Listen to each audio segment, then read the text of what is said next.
I'd like to call the regular council meeting to order for January 11th, 2016. Oops, I just lost everything. Just a minute. There we go. Joys of computers. How did I do that? Okay, we'd have a resolution to adopt the agenda, please. Minutes. Thank you. Actually, I have back up adoption of the minutes from the previous meetings, December 24th and the 21st. 14. Thank you. Councillor Holmes, Councillor Peak, thank you. Are there any errors or omissions that anybody found? Just the date. You said 24th. It's the 14th. 14th. And the 21st. Just I looked at it with clarity. both. I looked at it with both eyes and came up with the two. All in favor? Thank you. Motion's carried. We have a resolution to adopt the agenda, please. Councillor Carlson. Councillor Holmes, thank you. All in favor? Motion's carried. Thank you very much. So we moved straight ahead to delegations. We're looking at delegation from the Summerland Food Bank and Resource Center. Mr. Bubb? So this is Cottage Community Low-Cost Housing Project Concept. Thank Good you, evening. Mayor Waterman and Council, for the opportunity to make this presentation this evening. As you know, I'm president of the Summerland Food Bank and Resource Center, and I'm speaking this evening on behalf of its volunteer board of directors. Last year, our organization completed a 3-year strategic plan that identifies 2 important future goals drawn from our recent experience with Summerland's residents in need. They are to address Summerland's low-cost housing problem and to provide supplementary income for any of our clients that would want or benefit from it. We've been collecting statistics on the 5% of Summerland residents in need since mid-2013. We thus have reliable numbers for the past 2 full calendar years. You can see from this table that in general, our 2015 numbers are significantly up over 2014, demonstrating that need in our community is increasing. Just give you a few seconds to just browse down the percentage column on the right-hand side, and you can see where our numbers are up and where they're down. This year, for the first time, we were approached by 4 homeless individuals or couples. We have become aware that several of our regular food bank clients live beyond their means and in undesirable facilities due to the high cost of rented accommodation. In November, the Legion Village told us they had 14 people on their waiting list, and the Kiwanis Lodge had a list of 6. Both of these low-cost housing suppliers have very low turnover, but due to past government funding agreements, they also have restrictions on who can qualify to live there.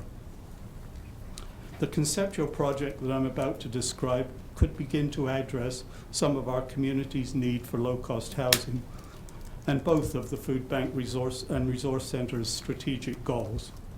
But we will need Council's endorsement and support from the outset in order for it to proceed.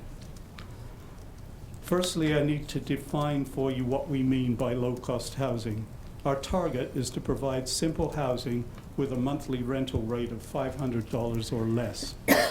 Access would be unrestricted except for demonstrated need based on income and intent. For example, there would be no restrictions based on age, disability, or welfare status. A rented unit could be occupied by a single young person starting out building a small business, or a young couple saving for a home of their own, or even to provide temporary safe place to stay while working to obtain government rent supplements, other social benefits, or a job with more income involved in it. We would want, as far as possible, to grant our residents essentially the same rights as a resident of a detached home would have, including permission to own a small pet. Pets are, in our experience, so often a barrier to obtaining reasonable accommodation. We're calling our project a cottage community. Cottage, because in order to meet the $500 rent maximum, our units need to be small. We also believe they should be reasonably attractive and detached from one another. And community, because we hope to have residents share resources, things like lawnmowers and garden tools, snow shovels, and if space permits, a communal garden. Typically, the way low-cost housing is provided for small communities like Summerland is through grants from the provincial and/or federal governments. The process of moving from concept to completion is a multi-year, expensive and complex process with lots of upfront work and no guarantee of success. The reasons for initially proposing a local do-it-yourself project are that we could conceivably have our first unit rented within about 12 months, adding further units as financing and resources permit. Also, and I believe more importantly, we would retain full control of our low-cost housing resource and could direct it towards our residents in the most need, particularly those who fall through the gaps of BC's current aid systems, and those who would leave our community taking their personal and employment potential with them. Our concept is being developed in an attempt to meet the $500 rent target. As a local charity project, however, it must also be based on a solid business case, which at this point is not fully developed, mostly because it's largely dependent on the outcome of this presentation and what follows from it. This is a sorry, I'll let you read this slide. I'm just one behind, I think.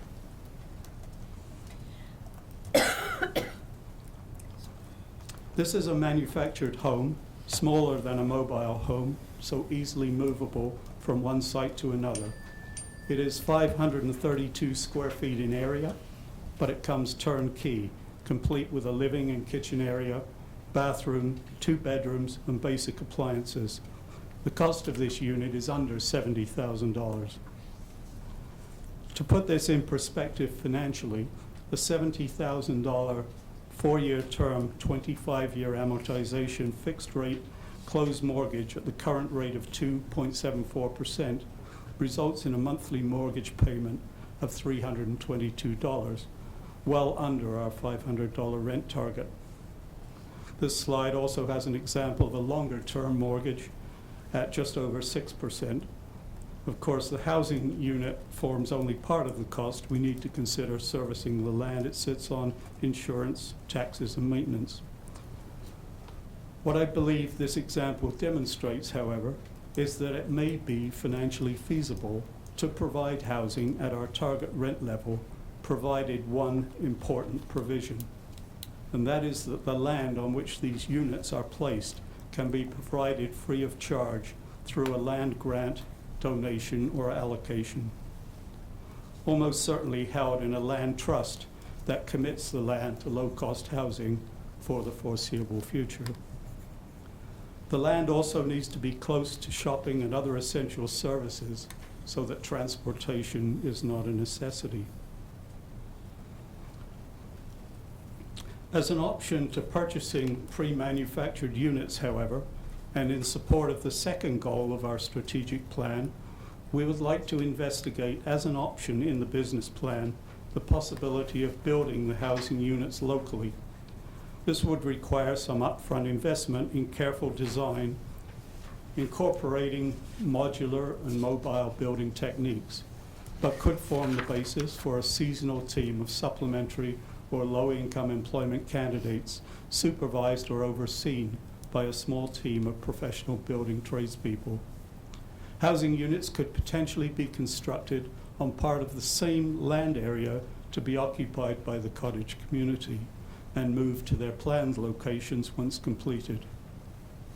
It remains to be seen whether manufacturing housing units locally could bring their cost below $70,000, but the boost to our local economy would be unquestionable, and if successful, might even spawn a local business.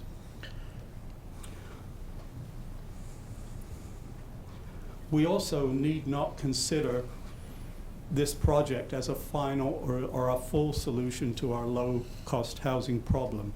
If we can and do pursue government-funded projects a year or more down the road, cottages could be easily and cheaply relocated so as to free up the land for, say, a higher density project. The Summerland Food Bank and Resource Centre is prepared to work in partnership with the district and in fact any group or individual with a vision to bring low-cost housing to Summerland. This project is one that we believe we have the potential to achieve, but success is dependent upon first finding and securing title to appropriate land close to our downtown core. There are many areas for which we need council and district staff support and assistance. Of the concept itself, for identifying, acquiring and servicing the land, and with the building the business, the financial business case. In closing, I note from tonight's agenda, there is a recommendation against this delegation that staff provide a report to council at a future meeting. I would like to request that the Food Bank and Resource Centre be included in the process of developing that report. Thank you again for this opportunity. Okay. Thank you very much. Council, questions, Mr. Buck? Councillor Peak. John, thank you very much for the presentation. It certainly assists us in more clearly identifying the goals inherent in the resource plan strategy. I'm pleased to have that you came forward. I'm wondering if you have any lands that you are have of interest in at this point, or have others expressed interest to you in being utilized? I have had discussions with landowners in this community, and there are parcels of land that have various encumbrances, you might say, against them, but there is the feasibility that something might be provided from a private landowner. But I think getting the word out there is the first step to see what comes out of the initial announcement of the project. And I'm certainly hopeful that council might in some way find a way to provide a parcel of land, or to trade off a parcel of land against the cost of acquiring one of the private pieces. I'm not sure. We're fairly early in the process. Indeed. Sorry, I should have directed this through Mayor Waterman, but thank you. Thank you, John. Thank you, Mr. Mayor. Councillor Booth, or, Councillor Holmes? Yeah. Okay. Thank you. Thank you, John. I love the way of thinking. I think this is a really innovative approach to what's clearly a community problem. The prefab cottages, do you have an existing manufacturer in mind that you've spoken with? Yeah, there is a manufacturer in Penticton, which is where the diagram that I showed you of the cottage came from. So they are available locally, turnkey, if that's the decision, and the cost comes in the right range. Okay, and they meet all DC building codes and That's whatnot? something I would have to defer to Ian McIntosh. But I understand there are two different standards, and the manufacturer informs me that one of them will fit. Mr. McIntosh, do you have a comment? Yes, generally mobile homes fall under the A277 or Z240 standard, both of which meet the BC or are an equivalent of the BC building code, so they are approvable. Okay. Councillor Booth. Thank you. Thank you. Thank you for coming forward, John. Could you just repeat that last statement? I'm a little confused about what you said and what it means about the report to council or something. Oh, it's just that he was referring to the motion that's in front of you. Oh, I regarding see. the Yeah, allegation. sorry, thank you, through Mayor Waterman. There is a recommendation that this be referred to staff on Okay. the agenda. Oh, great, thank you. I didn't understand that. Councillor Carlson.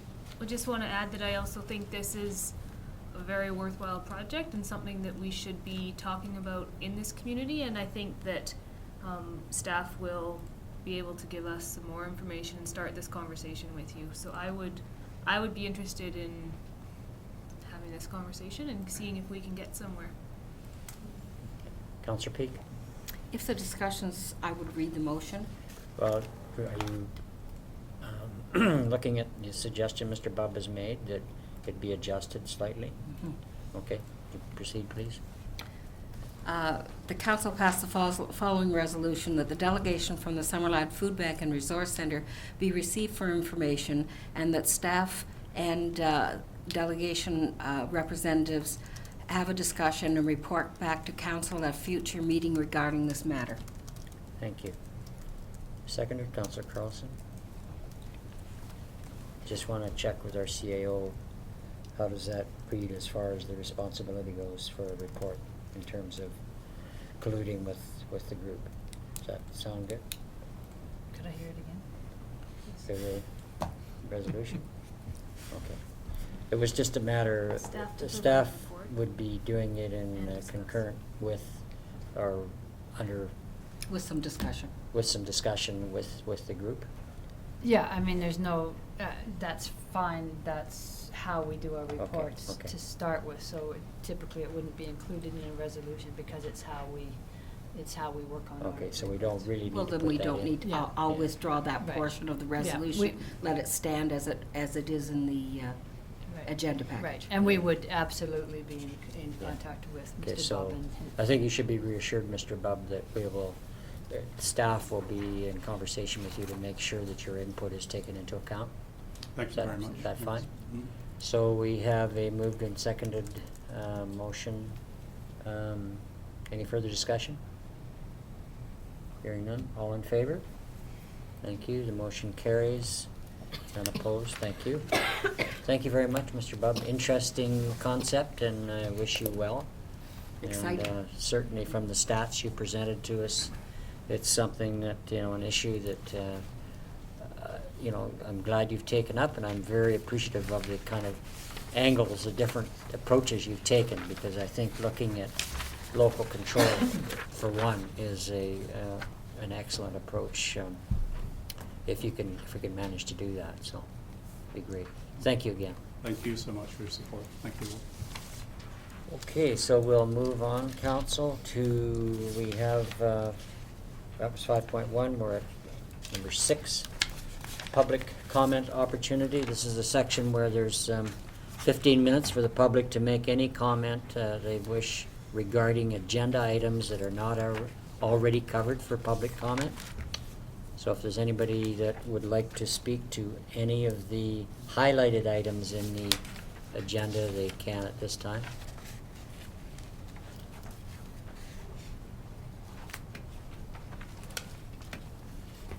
Okay, that appears as though nobody's wishing to go ahead and make any comments on any of those items, so we'll move forward to my report and then the CAO's report. It's certainly been a long stretch since our last council meeting. It was great to get together with friends and family, and I hope everybody had a wonderful holiday and a good rest. I'd like to thank our public works staff for the excellent job they did over the holidays with the several blasts of snow we got. Fortunately, we didn't have that massive wet dump we had last year, but we still had some challenges, and it hung around, and the crews definitely had their work cut out for them. Also, speaking of Works and Utilities, I'd like to welcome our new Director of Works and Utilities, Chris Johnson, and I think our CAO, Linda Tynan, will have more to say in her report.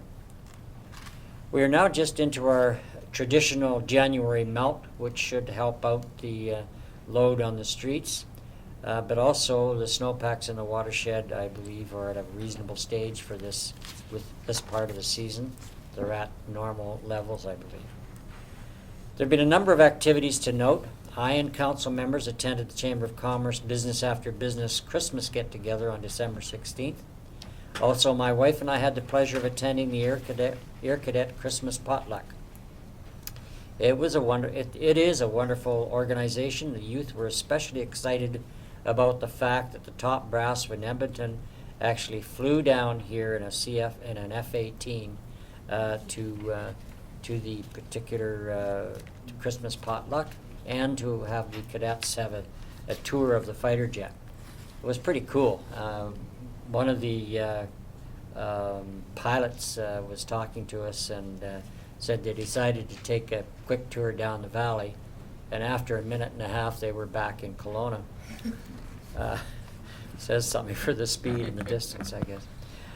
Mary Traynor from our Heritage Advisory Commission has indicated that the Commission is submitting a form to Heritage BC that nominates the Fur Brigade Linear Trail Park for a Heritage Conservation Award, and would like to name the mayor representing the district as one of the individuals who were helpful in completing the project.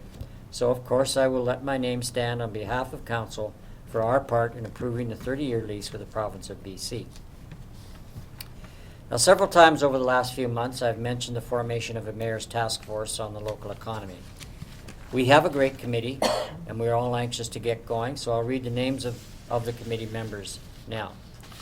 We have Jai Zachary, representing information on technology, Kelly Marshall, banking, Karen Boyer from arts, Steve Brown from Agritech, Todd Laidlaw, downtown business, Bob Campbell, development and business, Sandy Berry, construction, Mike Stoller, real estate, Rock Fortin, business, Linda Holman, representing seniors, Haley Latkin, youth, and as an alternate, Sunveer Dhaliwal will be helping Haley out. And Aaron Traynor is our council rep. I'll be chairing, and our CAO, Linda Tynan, will be the staff rep on that committee. Moving forward, council had their first strategic planning meeting last week. This week we will be meeting jointly with staff to get into more detail to set realistic goals for 2016 prior to our detailed budget meeting. And I might add that, just referring back to the Mayor's Task Force on the economy, our CAO and I and Councillor Traynor will be determining the meetings. It'll be timeframes for meetings and setting out some objectives. We're hoping to have a meeting late next week, certainly very early in the next 10 days or so. So that's my report. CAO. All right, I've got a couple of items. It's a busy time after the Christmas break. Of course, with the finance department, it gets very busy for them with both the audit, the year-end audit, and the whole budgeting process, which we'll be undertaking with council in the next 2 months, along with the strategy sessions, as the mayor mentioned. At the same time that we get this busyness, all the other organizations and groups tend to get incredibly busy as well. So if you look at our calendars right now, they're jam-packed with meetings, and we had a meeting. I had a meeting last Friday with the Ministry of Highways representatives. They arranged a meeting between the Penticton CAO and the RDOS CAO to look at the opportunities to do a planning study for the highway lane trail, and looking at, before it goes too far, looking at doing a planning study. So that'll be coming to council for consideration at the next regular council meeting. As the mayor said, we do have our new Director of Works and Utilities, Chris Johnson, here. He started last Chris, why don't you Monday. stand up? People Yes. are trying to find you. I was just going to do that. So this is Chris. Chris is a professional engineer. He comes from Rocky Mountain House, which is a similar type of municipality in Alberta, and we look forward to working closely with Chris. Thank you, Chris. And also, I just wanted to advise council that staff will be putting together a grant application under the Sewage Facilities Assistance Program, which is OBWB. It's a grant that provides 18% of debt servicing costs. We're going to put it in for the Juniper Willow Miltmore Tate sewer project. And if successful in obtaining that grant, it will reduce the amount that will be owing by the residents in that area. So it's just it's one of the projects, and we do fit the criteria for that, so we'll be getting that in as soon as possible.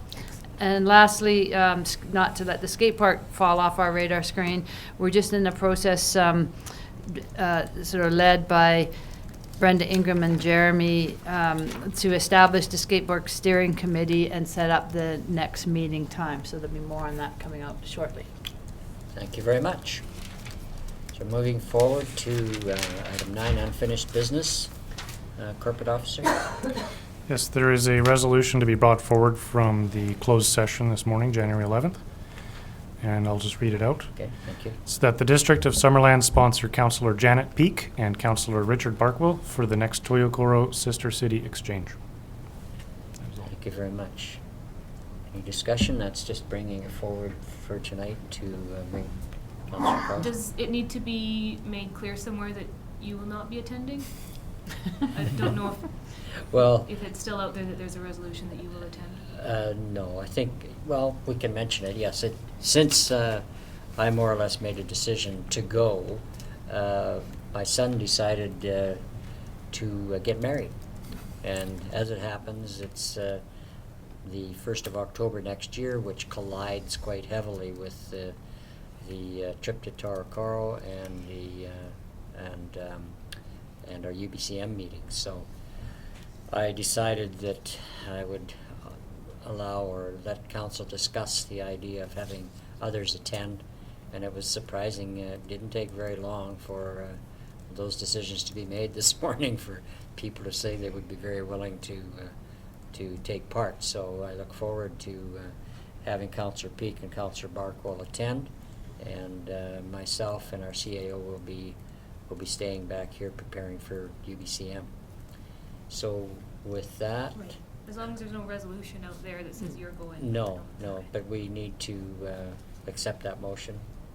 Okay. No, it's, No. Just This morning. This- Pass? it's just for Okay. information. Okay, away we go. We're set. For correspondence, item 10.1. Are there any items in the correspondence list the council would like to bring forward for consideration?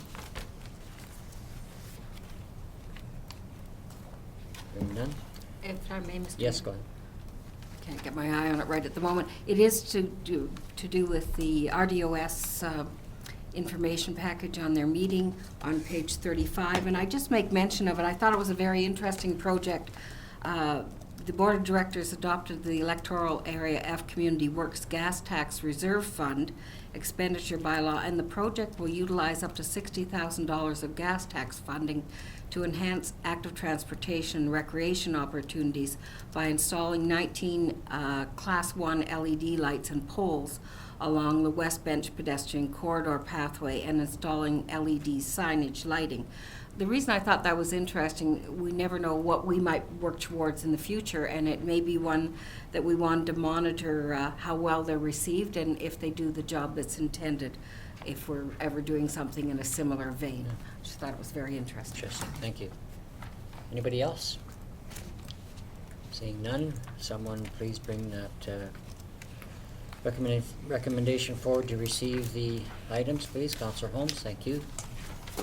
Councillor Barkwell, thank you. All in favor? Motion's carried, thank you very much. Moving ahead to 10.2, various committee and commission minutes. Any comments there by councillors?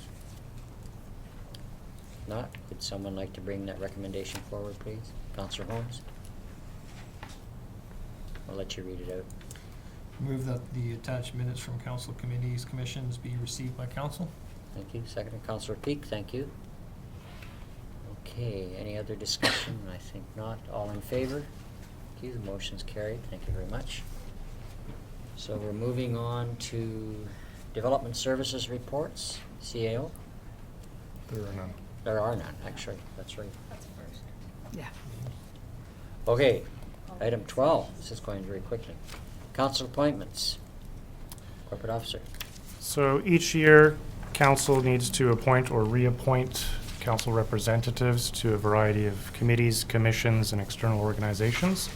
So the proposed resolution is the same members who were on these bodies at the end of 2015. And it is now over to you to discuss or accept them as As recommended. listed. Any questions or comments on the list that we have in front of us? Councillor? Councillor Peak? I'm pleased to take up the same positions and alternate positions that were assigned at the beginning of our term, and that will give us an opportunity to better know what those committees are doing. I think it's working well in liaising back to the council, the appointments that we have at this point. Good. Thank you. Okay, would someone like to bring the recommendation forward that's there, please? Councillor Carlson. I will move that the appointments of members of council to committees and commissions and organizations for 2016 be approved as written. As listed. That'd be fine, thank you. Do you want me to read them all out, Doug? Yeah. No, you don't. Thanks, Councillor Holmes. I think we'll move on. Seconded. Yeah, I have a question. Go ahead. Sorry.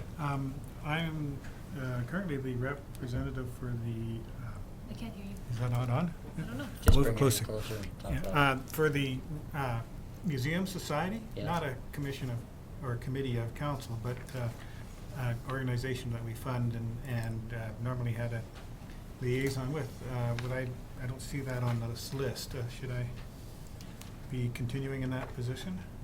Yes. Yep, you should be.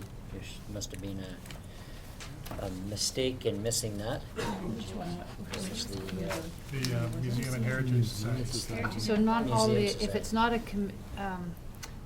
I have to speak to Karen, but often the if it's a liaison and not a committee member, often it's not on our official committee list, but there may be a hybrid happening right now, so we'll double check that and amalgamate the two. okay, we'll clarify. Why Yeah. would it be any different than the Chamber of Commerce? That's what I'm saying, that I think that there's probably an amalgamation, two separate processes going on that we need to amalgamate together. So don't worry, we haven't fired you. Okay. Okay. If you know that you're on one that you haven't seen here, let us know, Yeah. and we'll make sure that we get a master list. Okay, thanks for bringing that up, actually. Councillor Booth. And through you to the CAO, Linda, you'll also check for me on the RDOS alternate? On the alternate, I was looking at that as we speak, so I didn't get a hold of them today, but I'll look into that. Thank you. Okay, thank you. May I have a seconder, please? Did we have one? Councillor Peak, thank you. So all in favor of the list as presented with the potential additions or corrections? Councillor Holmes, thank you. All in favor? Okay, motion's carried. Okay, moving on to 12.2, corporate officer. So this is about the Summerland Builders Mart lease. Just a little history. In 1999, the Summerland Builders Mart entered into a lease with the District of Summerland to use approximately a third of an acre behind their business, sort of between their business and the old skateboard park. In 2007, it expired, and the council at the time did not want to renew the lease because there was potential use of that property.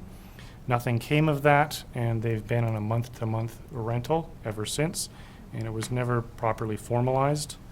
So staff are recommending that we enter back into a lease at now market rate and do that for a period of 3 years, but still giving us a 6-month cancellation period should anything come up of interest for that property. Okay, thank you. Questions from council? Councillor Carlson? Just wondering if this is agreed to by the folks that own Builders Mart? Yes, I've spoken to the owner. Okay, anybody else? Someone like to bring that motion forward then, please? Councillor Parkville? Would you like me to read the motion? Sure. I move that the staff be directed to lease the district-owned property as indicated on the map and Schedule A of the council report submitted by the Director of Corporate Services dated January 11th, 2016 to the Summerland Builders Mart, excuse me, at estimated fair market value for a term of 3 years, and that the mayor and corporate officer be authorized to execute all documents related to this matter. Seconder, please. Councillor Carlson, thank you. Any further discussion on that? The report, Councillor Peak. I'm pleased that the staff have brought this forward. I think there should always be a formal agreement when there's a lease or when there's a rent involved, and it seems to have gone on for a fair length of time. Just formalize it is a very sensible matter. So thank you for seeing to this. Yeah, I think further to that, I think it's with the option of, you know, changing things if something comes up. That was what I was concerned about, really, because, you know, the future could change quickly with respect to potentials, so glad to see that. So any further discussion? No? None? All in favor? Thank you. None opposed? Motion's carried. Thank you very much. 12.3. Back to you again, corporate officer. This Or- one actually goes to See ya. Lori. Oh, Yeah. Lori. Thank Oh, you, sorry. Mr. Mayor. So we have Question. an application for a grant and aid for council to consider from the Summerland Singers and Players.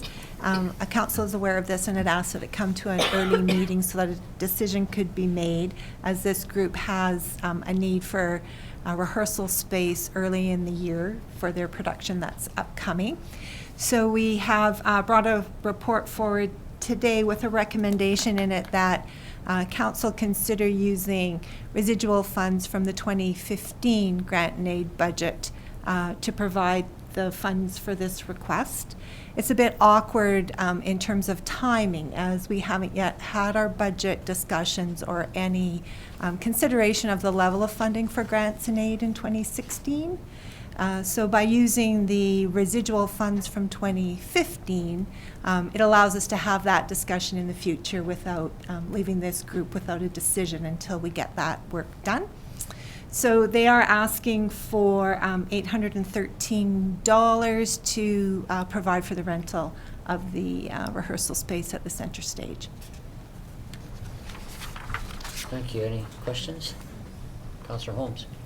I don't think they actually asked for $813. They asked for in-kind service provision. So my question is, when it's an in-kind service, how is it?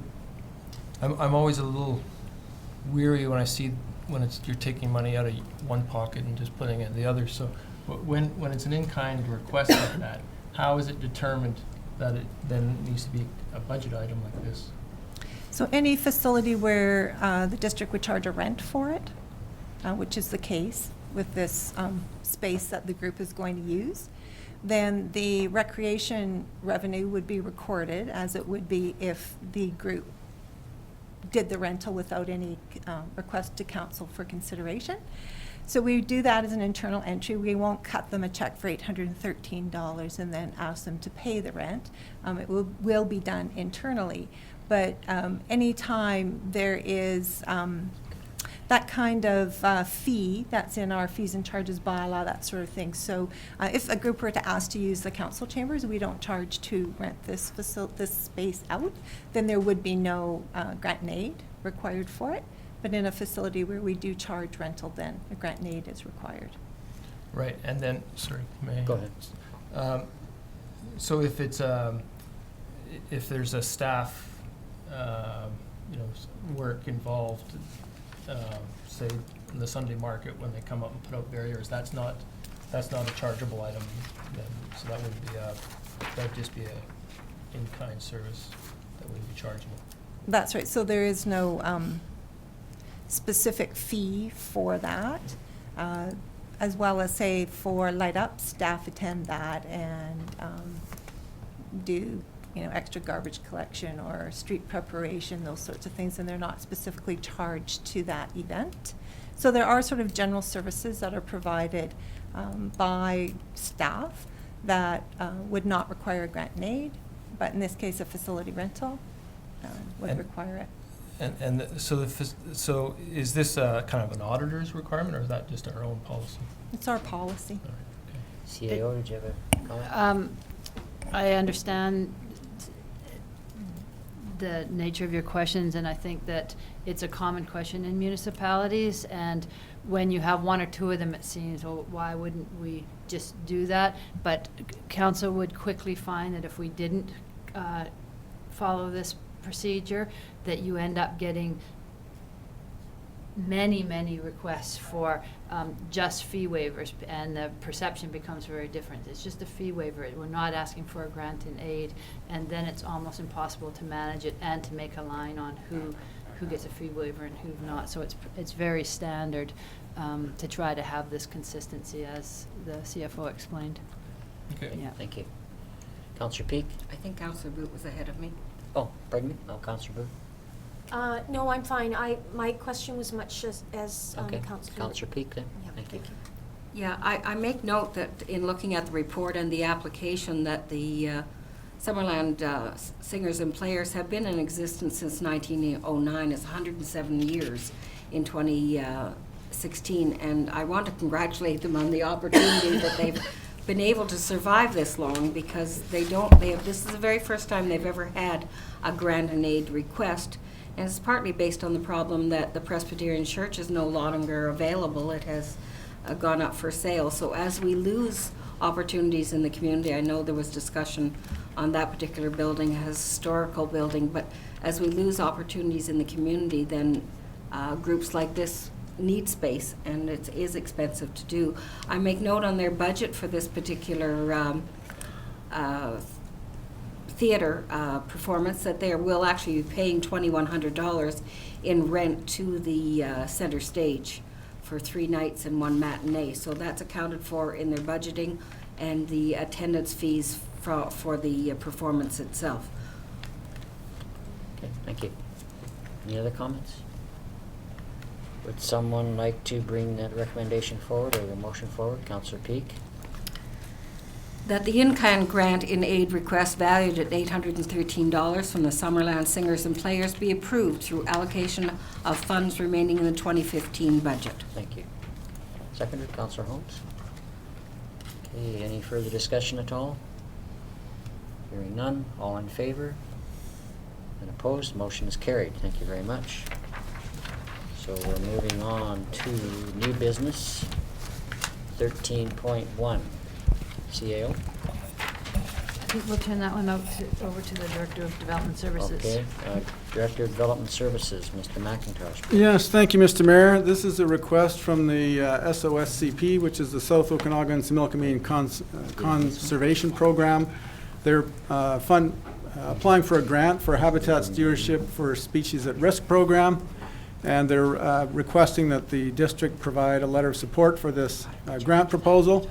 And if they do get the grant, there will be some environmental planning work that can be done within Summerland at no cost to the district. And we have our shared environmental planner, Allison Peak, in the gallery that can speak to any questions that council might have.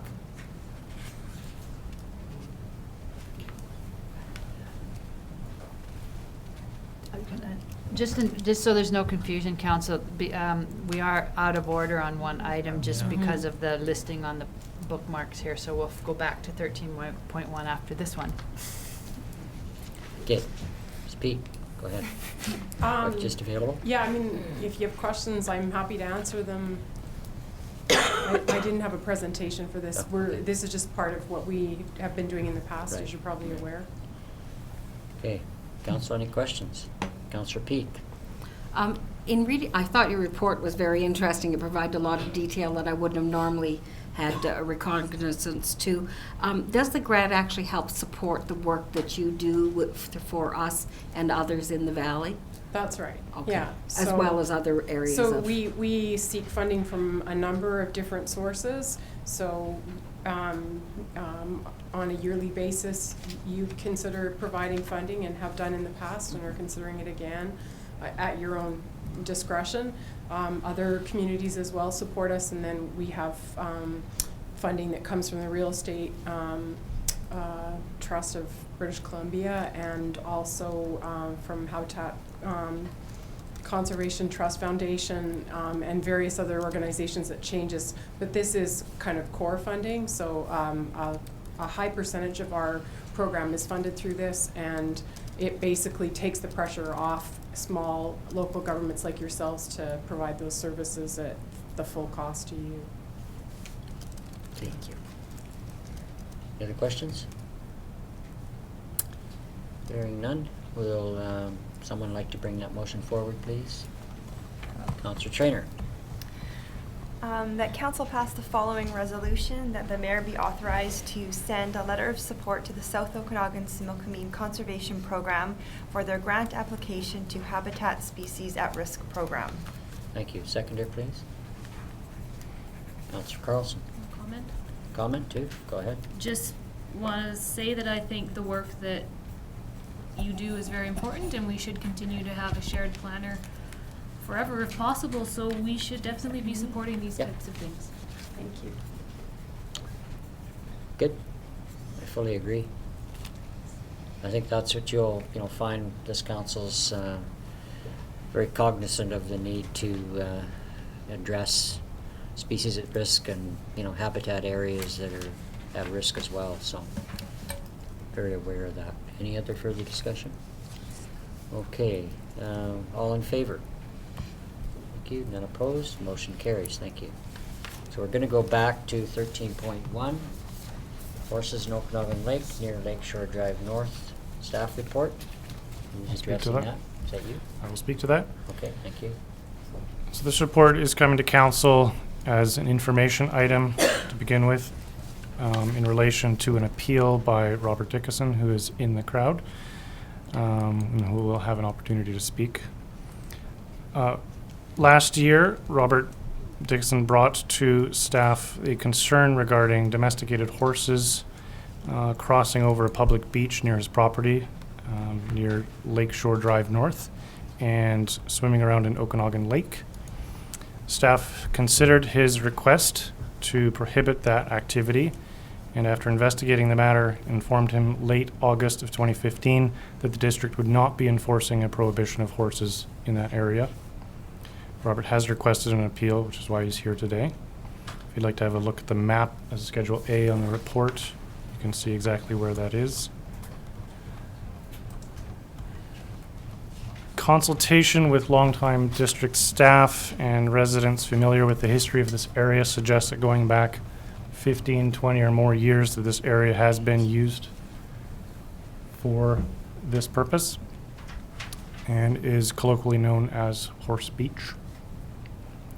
It's the position of staff that due to this long-standing use and no clear reason to discontinue such use, the district will not be prohibiting this activity. The three concerns brought forward were one, that there's a risk to the Rocky Mountain ridged mussels, and specifically in relation to the stewardship agreement for Rocky Mountain ridged mussels that Summerland signed. Now, looking into that agreement, it does not actually prohibit horses or other domestic animals of any kind entering those areas. It speaks more to dredging, infilling, building of docks, and so forth. The staff of the Ministry of Forestry, Lands and Natural Resource Operations surveyed the area in conjunction with UBC divers, and they found that there were no broken shells. There are many happily living mussels, and that most of them were 2 meters or more often 2.5 meters underwater, and that most of the habitat was very far from shore. And there's quotes in the report there, basically stating that they do not consider it to be a significant risk. The other concern, number 2, is health concerns regarding the horse manure in the lake. We spoke with Interior Health and got a response from a couple staff, and there's a quote there from Jennifer Jacobson, Health Protection Team Leader. Basically, due to the relatively low number of horses, that is not considered a public health issue. It is more of a nuisance. But she does recommend that if there is a concern, that we could put up signage simply reminding horse users to clean up after their horses. And I didn't put it in the report, but if we wish to, we could work with them this summer to actually do water quality tests. But we'll need to wait until the time that it's actually being used. The third concern raised was that the bylaw regarding parks was not being enforced. Oddly, this property, although it looks like a park and there is some parkland next to it, the actual access route from the road to the lake is unzoned municipal property. It is not actually a park, so the park bylaw does not actually apply to it. And I think that covers it. I believe Robert Dickinson has a presentation he'd like to give as his appeal.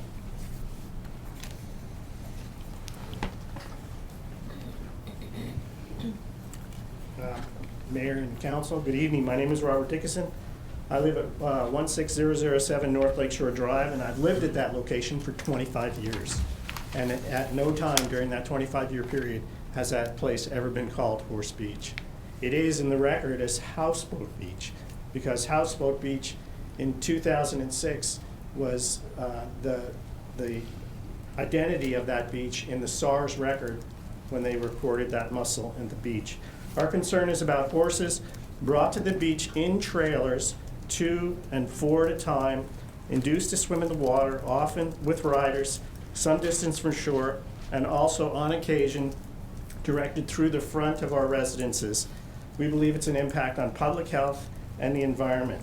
In 1997, the district paid $25 million plus to put a sewer system in the town with the hope of reducing the potential input of human pathogens and phosphorus and nitrogen and nitrogen in the water, which are all components of horse waste. Over the course of the last few years, I've had horse manure floating in the water on the July long weekend, and there's some horse manure that we kind of identify floating in the water, just sitting in the water, and that comes from that beach. It works its way to our houses. On the July long weekend, we collected a great big jar of horse manure that had floated onto the beaches. Just for your information, I'm not an expert on horses, but the Virginia Cooperative Extension says that a 1,000-pound horse produces about 50 pounds of manure a day and 8 liters of urine. Now, we can't remove the urine from the water, and we have a tough time removing the horse manure from the water as well. So aside from that, in that horse manure, there's a cocktail of microbiological things that are known to cause human disease. These include leptospirosis, for which there is no vaccination, salmonella, cryptospirosis, giardia, campylobacter, and E. coli. And these are all referenced in those articles. Salmonella is documented by the CDC as being found in horses.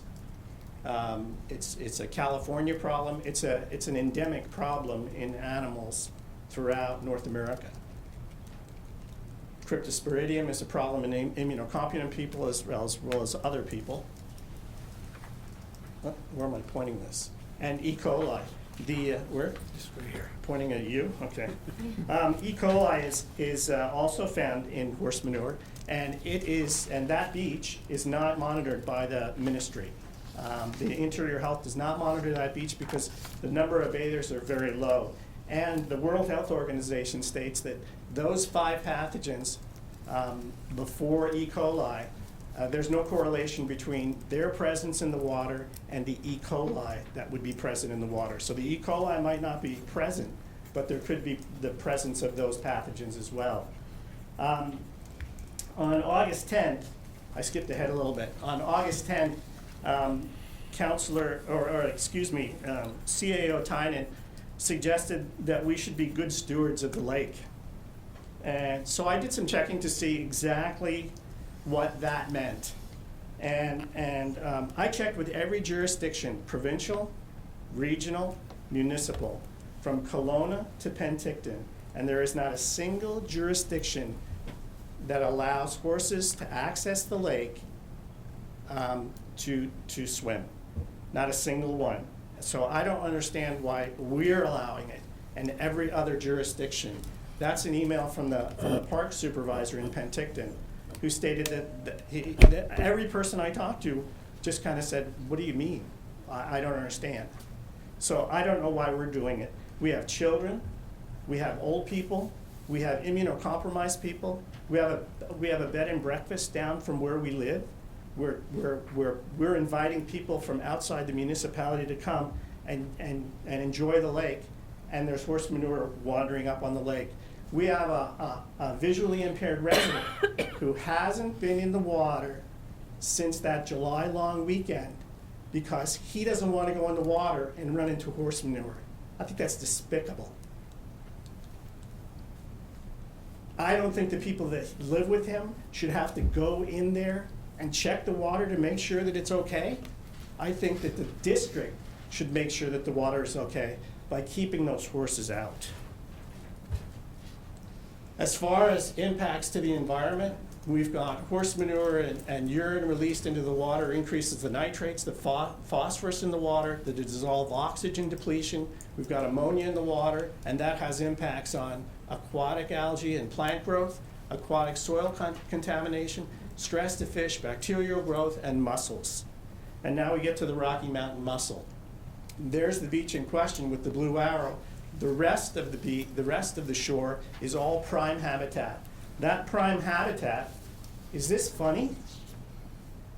I get the feeling you're laughing at me. This is prime habitat.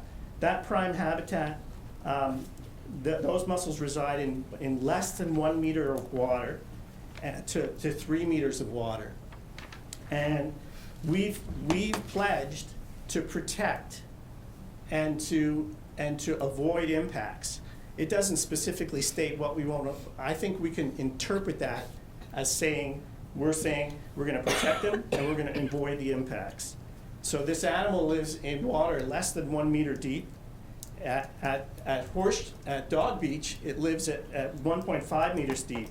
And we're suggesting that the mussel should actually live along our shore at 1.5 or 1 meters deep because it's the prime habitat.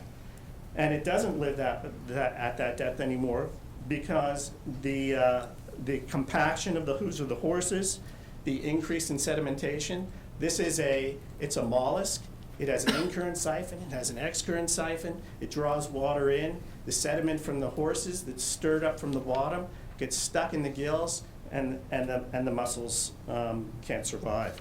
The mussels are acutely sensitive to ammonia, which is found in their urine and feces, and chronically sensitive to ammonia, also found in their feces. So we're confused as to why the ministry would suggest that there's no impact. When I talked with the representative for the ministry, she said that it wouldn't have a significant impact, and I'm kind of wondering why we would allow it to have any impact at all. I'm also referencing the quote from the BC Conservation Data Center that suggested pollution and the disruption of the littoral zone, which is where these animals live and which is where those horses go, is also detrimental to their survival. Finally, the ministry stated that there would be no problem, and we're very surprised that the ministry would even say that, because the ministry and the federal government have an agreement, and they have a signed agreement that says that a lack of scientific certainty must not be used as a reason to delay measures to avoid and minimize threats to species at risk. And I think that that's what's happening. They don't really know for certain. They think that it probably wouldn't be a big risk, and we believe that it is a risk. So we don't want to reduce the impact. We want to foster a return of the mussel to what we believe and what science shows was their original distribution and population. And Mr. Cernak has something he wants to add to it. Grudges are for the sympathy folk.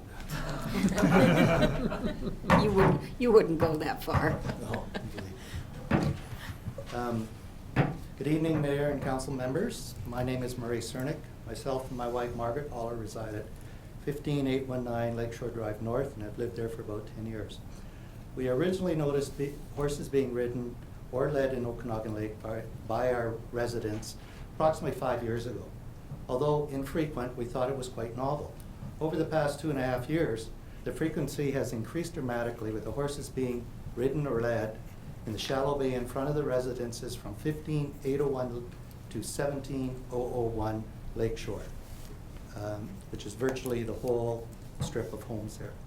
The horses enter through the public beach beside 17001 Lakeshore.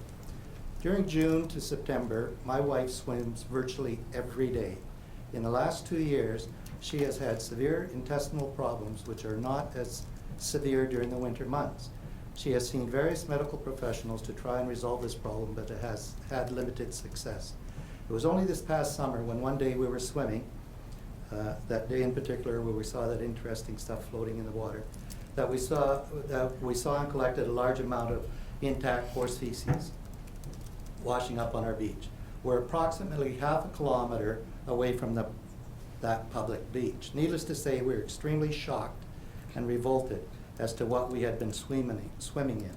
Our bay is shallow and protected by a point, and as such, the water is warmer and is not as agitated as the rest of the lake. Hence, debris does stay in this bay longer and eventually washes up on our beaches. We now believe that my wife's medical issues could be caused by the bacteria contained in the horse feces, as all horses urinate and defecate when in water. The municipality owns the land where the horses access into the lake. This parcel of land is used by the general public as a beach, accessed either by car, bike, walkers, or even watercraft. Approximately 2 years ago, Parks and Rec were finally convinced to put a garbage can there, as up until that time, we and our neighbors continually picked up garbage left by users of that beach. Make no mistake about this. This is a public beach, and as such must adhere to all the bylaws and rules of the other public beaches, such as Rotary, Crescent Beach, Peach Orchard, Powell, and Sunoca. On the question of it being called Horse Beach, historically, I also understand that historically the outflow of where Trout Creek comes, which was Dog Beach, Horse Beach, on the other side of Sunoca, was also called Horse Beach. We never see horses there. Bylaw 95013, which is mentioned in council's or report to council, the report to council specifically says that it's not part, so it's not applicable. However, if you read the bylaw heading, it says, a bylaw to regulate the use of public parks, public beaches, and municipal property within the corporate limits of the corporation of the District of Summerland. So it's irrelevant whether it's a park or not.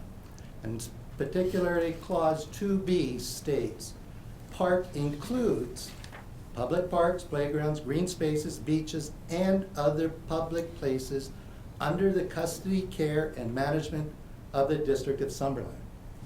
So I'm surprised that the report, staff's report to council says that that bylaw is not applicable, because that property is by definition within that bylaw. And by the way, penalty, clause 4A, liable to a fine and penalty of not more than $2,000 for each offense. I was going to talk a little bit about the zoning bylaw, but I might give staff that, because according to how I look at the map, Schedule C on the OCP, it looks like it is caught as the definition of open land. In which case, then the penalty is $10,000 for each day while it's in effect. Not only that, but even without that bylaw or the zoning bylaw, you also have the animal and pound regulation bylaw, 93-028. Animals at large on public land, $50. Solid waste management bylaw, 2000-309. Improper disposal of waste, $50 plus cleanup costs. In addition, Summerland's latest 2015-19 strategic plan, under Summerland's vision, quote, preserves and enhances its quality of life, which would include public health and safety. Corporate mission, to foster a progressive, healthy, and innovative community. I think we've talked a lot about the public safety and public health issues on this. For the municipality to allow horses to access through public land to get to the lake indirectly contravenes the corporation's mission and vision statements, as well as directly contravening numerous bylaws. We request that the municipality ensure that its bylaws are enforced and put a stop to horses entering the lake through this public area. This can easily be accomplished by notifying the offenders of the contravention, or if you want to spend some money, erect a chain link fence prohibiting total access to that public beach.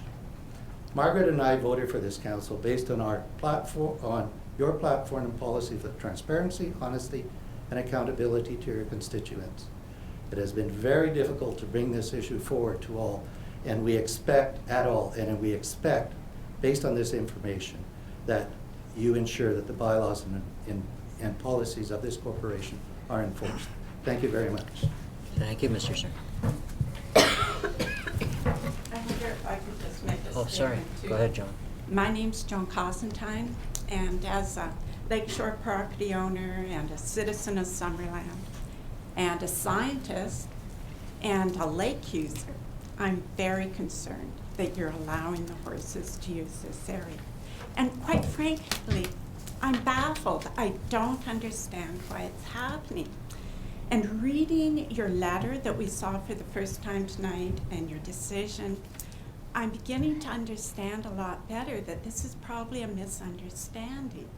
This isn't an incident of occasional horseback riders letting their horses enter the water to drink. This is a trailer of horses that's being driven to the site that we're referring to almost daily. When it gets warm, it's at least 4 to 7 times a week. The water there is relatively shallow, so the horses are ridden till they're at the point where they can swim, which is quite deep. And they're in the water for about 30 minutes, half an hour. And then occasionally they'll walk them or swim them parallel to the beach, essentially spreading the wealth of their copious bladders and colons, unfortunately. And the young women riders, they're just having a good time, which is great. They don't understand the danger they're putting on the public, anybody sharing the water, or the environment.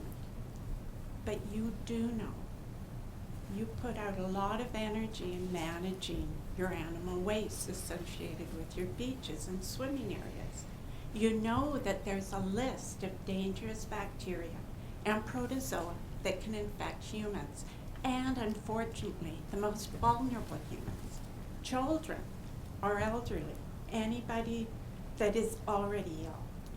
So please change your decision and make a knowledge-based and responsible decision, and don't allow those horses in the water. Thank you. Thank you, Ms. Constantine. Council. Got one more. Oh, sorry. I want to preface, Brian Adams. Yes, Brian. On Begg Street. Is this thing working? I want to preface my comments that I have no problem with horses, but I have a lot of problem with horse owners. A lot of these recommendations that are from Jennifer Jacobson and everything like that indicate that perhaps signage should be put up that horse owners should clean up after their horses. I don't think that needs to just be applied to the beaches. Dogs owners clean up after their dogs everywhere. Horse owners don't clean up anywhere, as far as I can tell. But let's just go back to this particular beach. When I was 12 years old, which makes it about 1956, my father made a small raft and we floated it out and threw an anchor down so that the locals would have a place to swim. So I know the history of this beach, and when I came back here in 1979, I've been swimming at that beach in the summertime almost daily. It's never been known as the Horse Beach. I don't know where that comes from. it became known as the dog beach because a lot of people used it as an alternate place for their dogs. They usually cleaned up after it. In the last few years, all of a sudden, horse owners started coming down, and it was a little bit appalling because they would come down and say, horses are coming now, as if we should clear out because we were swimming there. An awful lot of people were using that beach, dog owners, people swimming. In the summertime, I used to swim there daily, and there was a lot of people using that beach as a swimming beach. So I find a lot of the historical stuff in this report that has been given here as absolute horse pucky, all right? And I've sort of watched the faces of council when people are making their submissions to this, and I'm afraid that I find that nobody's really taking it seriously. I think it's a serious issue. I think horses in this community are a serious issue. I'm really thinking that maybe horses should be licensed like dogs. I think that there is so much land in this community that is taken up by horses that perhaps there should be a horse tax. I don't mind horses, but it's this little issue here of whether they should be allowed on that beach or not. I don't think they should be. I've seen them go out there, and in fact, I know people who own those horses, and they're actually friends of mine. I've complained to them because they don't just go out for a quick swim. They go in there for half an hour, 3/4 of an hour, and anyway, so I'm not happy with the horses going into the lake anywhere. I'm sorry about that, but I know they would like a swim, but not at this particular spot. Thank you. Okay, council, any discussion? Councilor Holmes? I have some questions of staff, if that's okay. Go ahead, yes. Jennifer Jacobson's comments here, if the number of horses using the lot and accessing the lake is low and infrequent, is there a definition of low and infrequent? She never provided that, no. And what if the number isn't low and infrequent? She doesn't really say. That implies the opposite of what she says. That's when I think water quality test would come into play, if there is a serious concern about a health hazard.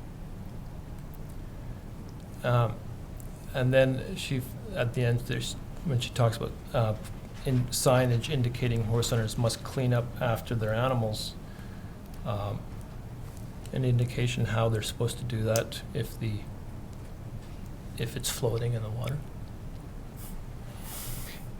Staff have heard alternate opinions from people regarding when and where the horses defecate. We've heard from some people that they tend to do it on shore before and after entering the water, in which case it's easy to clean up at the spot. So it's really a matter of when and where they're doing it, and if it's being washed off the shore back into the lake.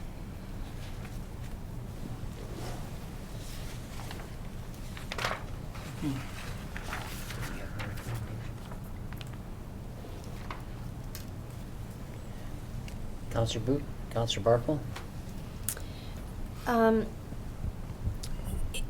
Do the horses, I'm not sure who to direct this question to, so I'll send it this way. Or maybe I should send it that way. No, you just to the staff.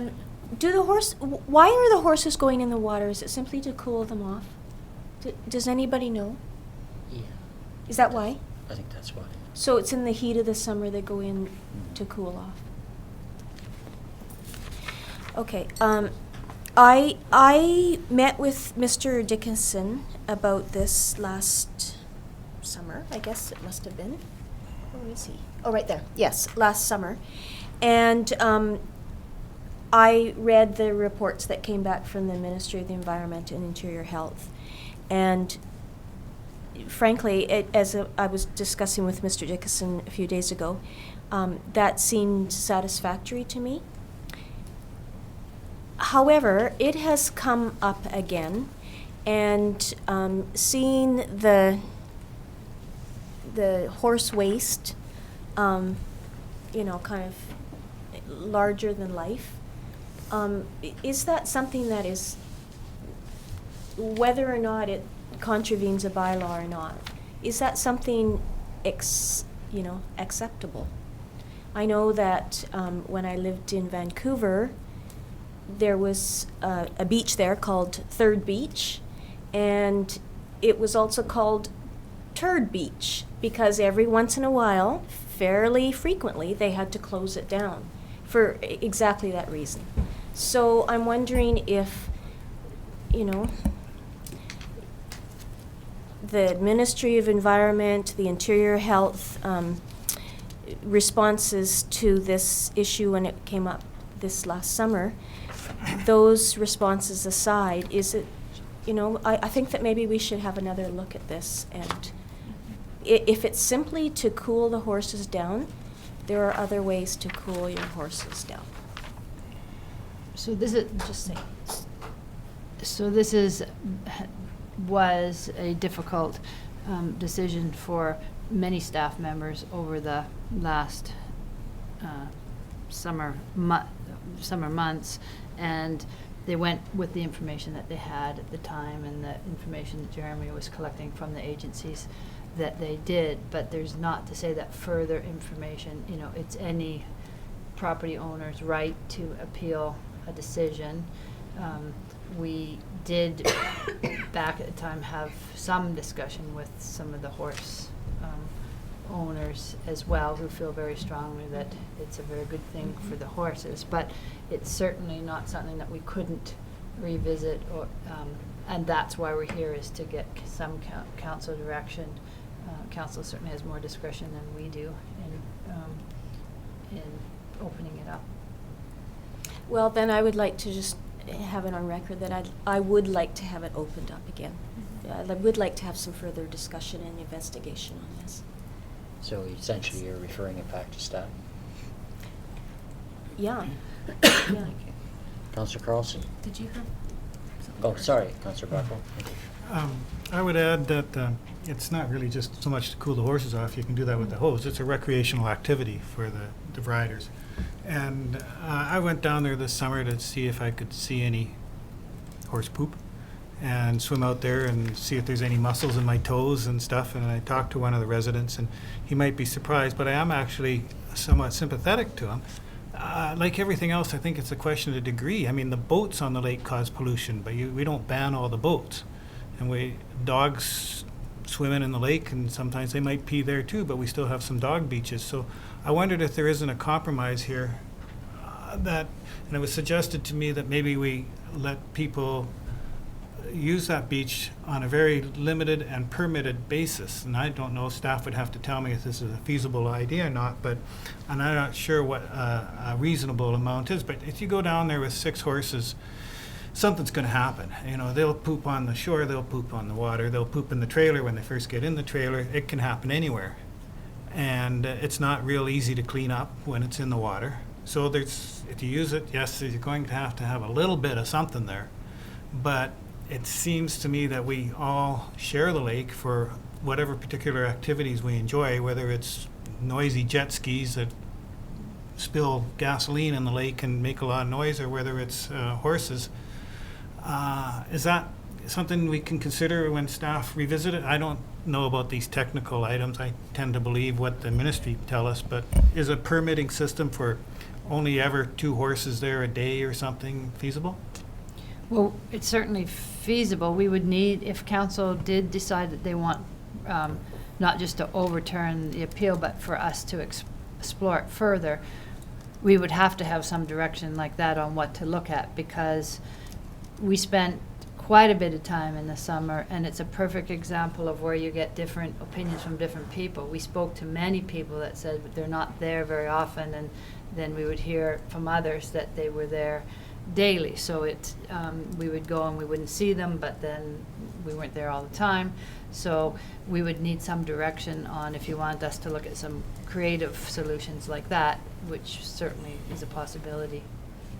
Yeah, I can And- see something, if you don't have your permit for that time and that day, then, you know, you're not permitted. And that's the only way I can see of limiting the number of horses there, because it might not even be that bad now, but I'm thinking that in the future, once the word gets out that this is a place you can go taking your horses swimming, it could get much worse.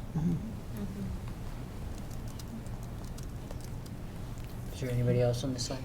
Councillor Carlson and Councillor Peak? I think it's really important to note that it's not just one citizen who is bringing this forward, and I wasn't aware of that until very recently, that there are quite a few landowners and homeowners down there that are being affected by this in a negative way. So I do think it's important that we revisit it, and perhaps there is a way that there's a limited number of local residents who are permitted on a very strict basis to continue to use the facility. But you're right, I mean, this goes in the newspaper, now everybody wants to come bring their horses to the beach, so I do think it's worth continuing the conversation. And because we did have more than one speaker tonight, we didn't invite the other side of this appeal, so you haven't heard from the people that are bringing their horses down. So if it was going to go further, we would probably at least want to do another session where you get the input from others as well. Okay, Councillor Peak, then Councillor Holmes. Yes, thank you very much, Mr. Mayor.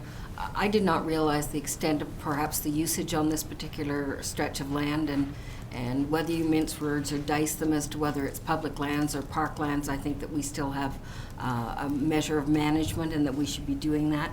So I would certainly like to go back to staff and have a look at how we could monitor the situation and how we might be able to ameliorate it in some form. Thank you. Councillor Holmes. Yeah, I'd like some clarity on the parkland issue. We're kind of it's a funny community here. We have property that looks like parks that isn't, and we have rocks on the side of the road that are considered parkland. So it may not be designated parkland, but I think it's something most people would assume is parkland.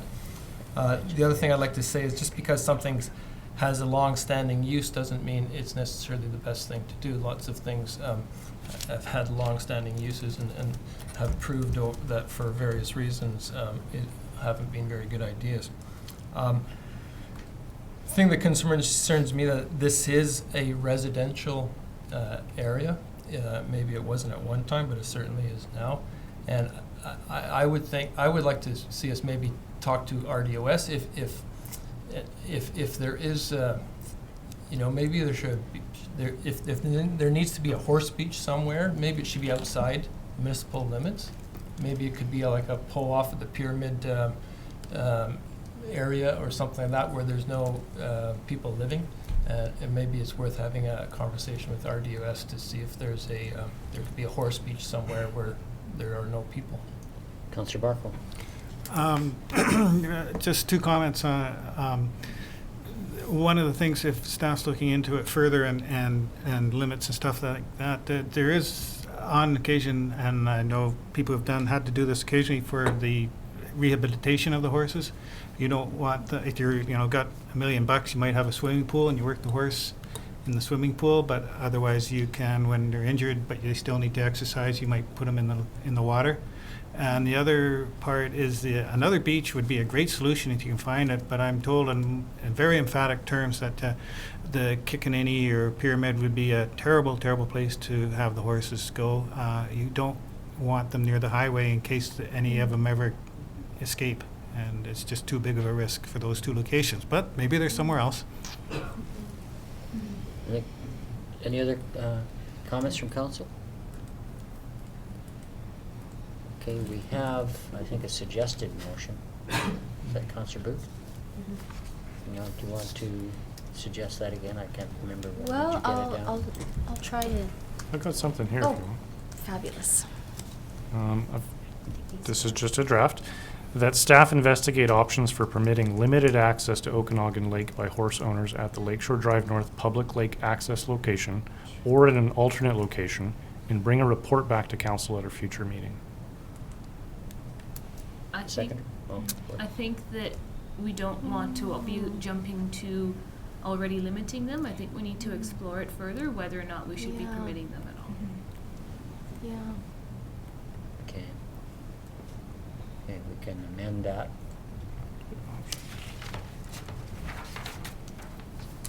I would just like to refer it back to staff for further discussion and consultation, and with some of the suggestions that have come forward, and I was interested that, you know, an alternate location may be possible. It's hard to say, but it could be that there's, you know, it's a reasonable expectation to be able to exercise your horses, cool them off, etc., and so on. So we may be able to find a location that is appropriate.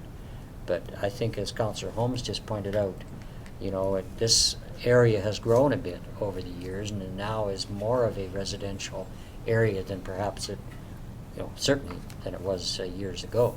So it's a different consideration to be taken at this point. Councillor Traynor, and then Councillor Barkle. I think it was mentioned that no other community has rules around allowing horses to swim in the water. Is that correct? Somebody said that, yeah. It was Okay. Mr. Dickinson, I believe. No other jurisdiction, regional or provincial, Regional? Okay. regional or municipal, from Kelowna to Penticton. Plaza. Okay. On their I- parkland. I think that, and when it comes back to council, we'll give more information because it was a while ago that we did the investigation, but we Okay. did have some conversations. And whether an organized municipality allows it or whether they don't enforce a bylaw, or they enforce a bylaw are different things. And we were told of some municipalities that know that horses are swimming at particular places. But they don't officially allow them, and they don't, but they don't enforce bylaws. So there is some more background that we will bring forward on that, but it's somewhat irrelevant here. The fact is that they're not, it's not it's certainly not promoted in any other municipality. Okay, thanks. Councillor Barkle? I have a question for staff. If someone was to go to one of our other locations, like say to the boat launch area at Peach Orchard Beach and start swimming the horses from there, would that be would we have the authority to say, no, you can't do that? We have the authority, and the question about whether or not the parks bylaw is effective or not isn't really relevant here either. We have the authority to, it was a staff decision after looking at all of the information not to enforce the bylaw, that there was enough questionable. As far as other beaches, Jeremy, did you look into that and discuss it with the bylaw officer this summer, if it had come to another beach? There's no other beaches where he's aware of that it's occurring. Right. So we likely would have enforced it at this point in time. We probably likely would have enforced it at other beaches. Yes. But that's, as far as I'm concerned, not to say that there couldn't be a location found. Absolutely. So I think I'd like a more generalized motion that refers this back to staff for further investigation with some of the points given here, to looking at other locations, looking at some of the relevant situations in other communities, et cetera, for them to check into. Is that, Councillor Boot? If I might just say one other thing. I don't remember who it was, but someone mentioned that they haven't ever seen horses enter the water at any other location, but the dog beach, and it's an actual dog beach north of Sunoka, kind of part of Sunoka, right by the Trout Creek Channel. I have seen horses when I've been walking my dog down there. I have seen horses along that trail that go into the water. So maybe because that's already a designated dog beach, and there are horses going in there, maybe that would be a spot where, you know, kind of an easy fix, and then it's up to people. People still swim in there with their dogs, but, I mean, that's their choice, right? I think that would be one of the things that staff could be So looking at. that might be a Yeah, just one of the possibility. suggestions. Councillor Trainer? The only thing to consider about that is in the summer, that's a packed beach with hundreds of people, so I don't know if horses swimming next to all those people would be a good idea. Well, I'm just saying, I Yeah. have seen horses. Yeah, no, I've seen them there too, Yeah. but, So, yeah. Okay, we're coming up with some sort of a motion here.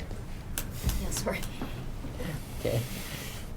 Drag this on forever when our intent is to put it back to staff. It's a matter of what sort of motion we're coming up with. Councillor Boot, can you be clearer with something?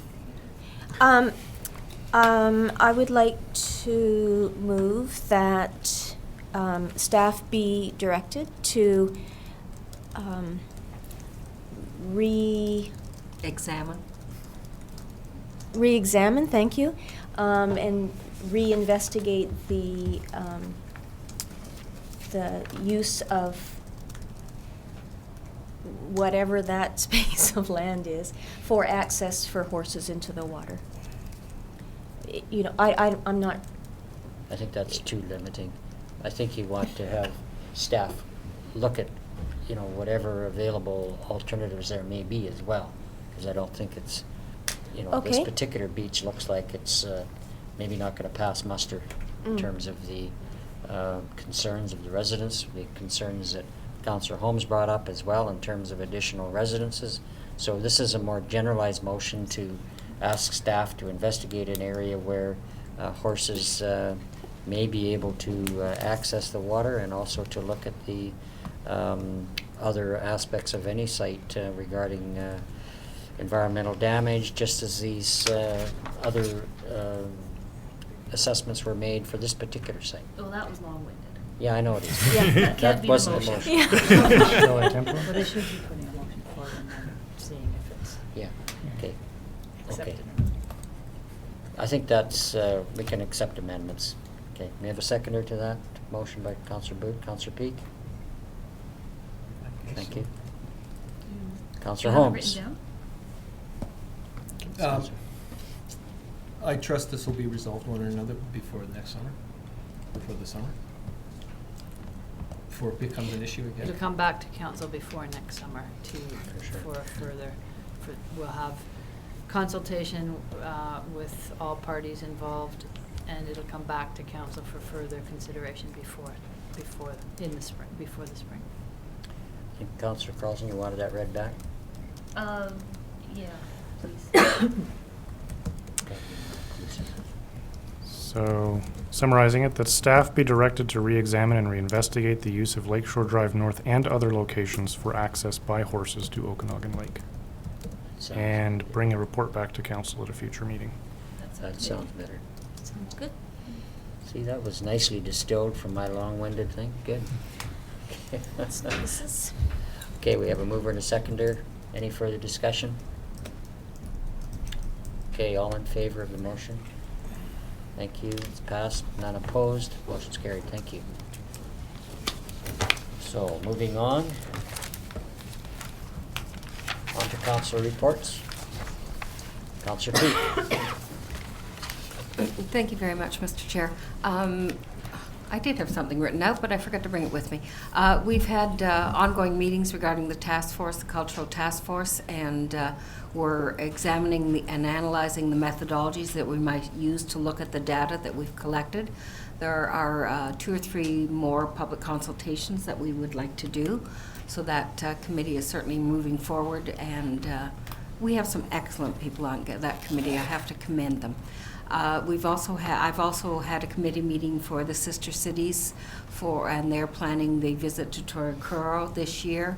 They are also will be looking for a new person to go as an English teacher on contract to Toracuro. The young woman that is presently doing it is not able to extend it for a second year.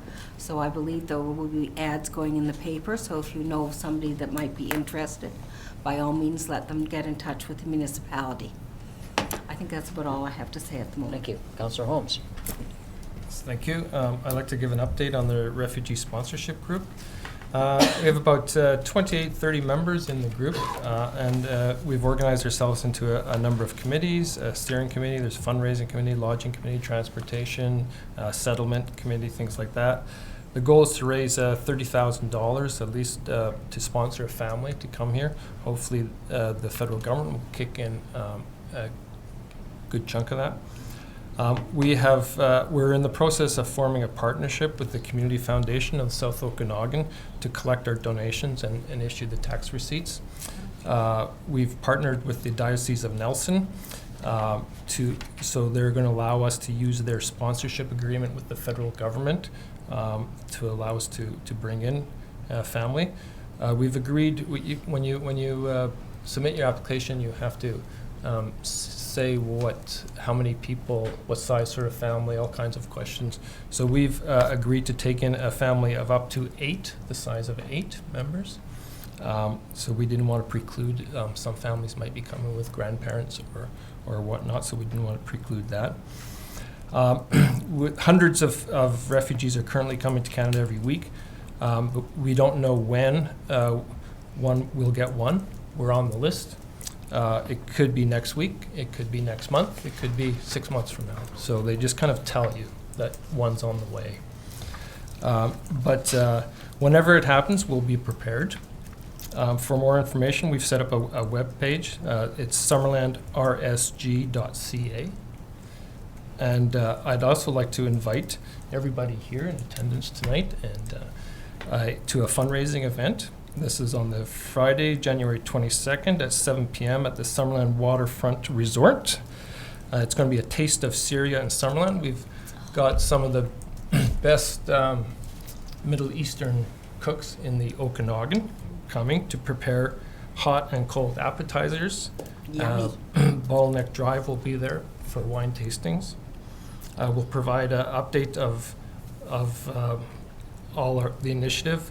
There'll be a small group discussion to contribute ideas and ways to help, and ways to provide in-kind donations. And of course, you'll be able to make a tax-deductible donation yourself.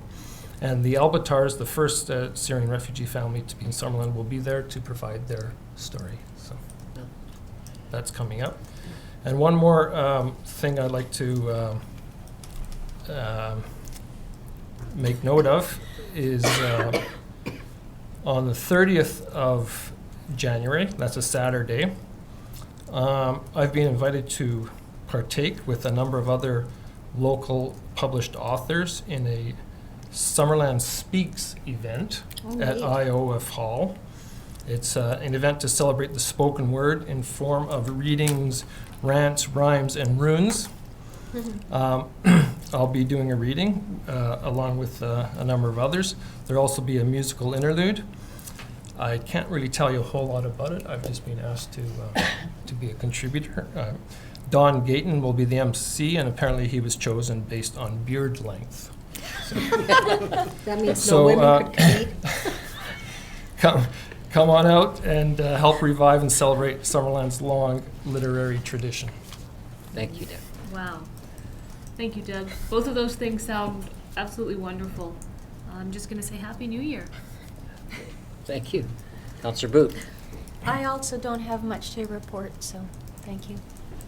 Councillor Barkwell. Councillor Trainer and I have attended a meeting concerning the potential closure of the Trail Creek School last week, and I think a lot of councillors will be going tomorrow night after our budgeting session.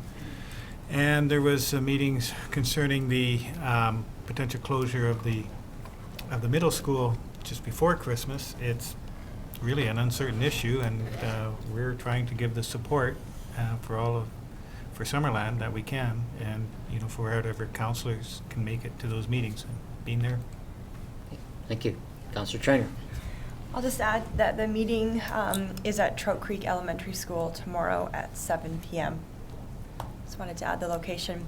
I also wanted to remind people that the 78th Annual Business and Community Awards are coming up next month on February 27th. So if you know a business or a volunteer in Summerland that you're really proud of, that's done a really great job over the last year, you can nominate them. There's 12 award categories, and you can find all the information on the Chamber website, and you have to have your nominations in by January 20th. Thank you. That's it. Okay. Is there any questions or et cetera by the public? We've got a time slot here for any concerns or questions. Go ahead, sir. State your name, please. Brad Besler.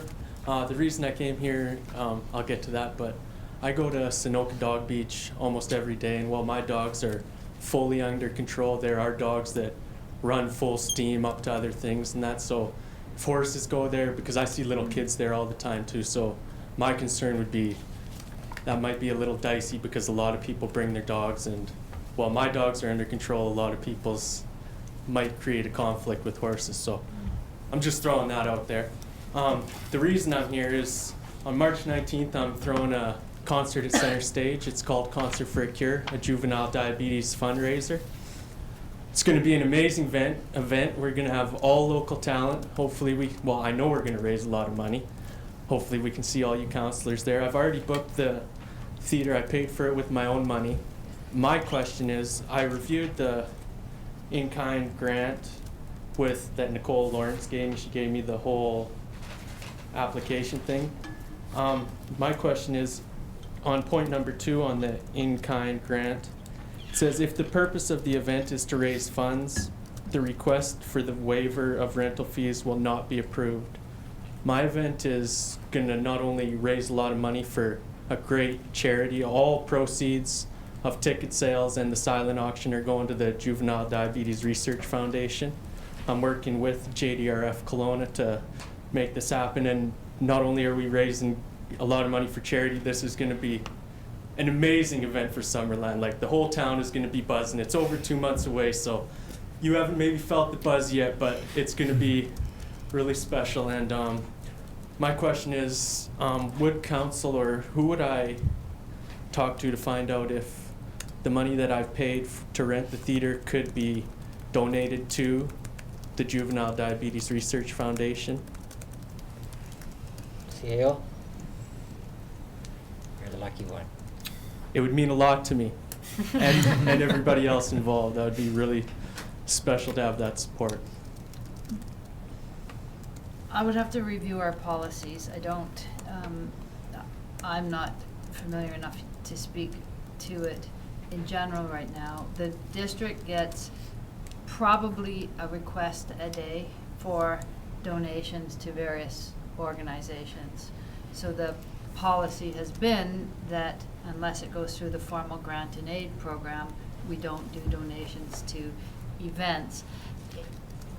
The reason, clearly at some point in time, councilors have decided that they would put a policy in where they didn't do the